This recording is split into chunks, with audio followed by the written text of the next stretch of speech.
गुरुदेव, हम उपवास करते हैं तो हमको उसका क्या फल मिलता है? बहुत अच्छी बात बेटा, उपवास करना एक तप है।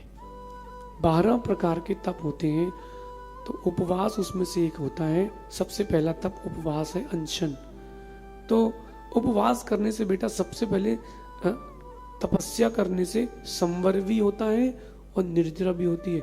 जो पूर्व के पाप किए हुए संचित हैं उनका क्षय होता है और जो नए कर्म बनते हैं उसको रोका जाता है। इसलिए तपस्या करना, उपवास करना बहुत अच्छी बात है। एक बात और ध्यान रखना, बच्ची का प्रश्न है, आप लोग सुन ले।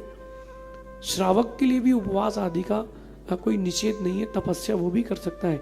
कई लोगों का मानना है कि उपवास श्रावक नहीं कर सकता, व्रताचरण नहीं कर सकता।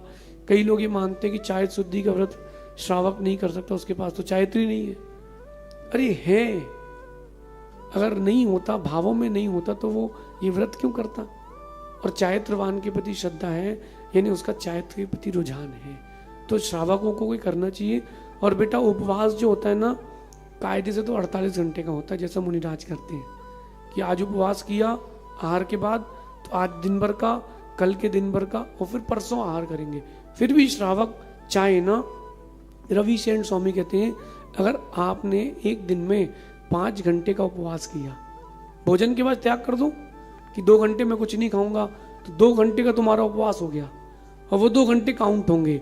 अगर आपने महीने में ऐसा कर लिया, 60 घंटे आपने नहीं खाया है, तो आपको कम से कम 2.5 दिन के उपवास का फल तो मिलेगा।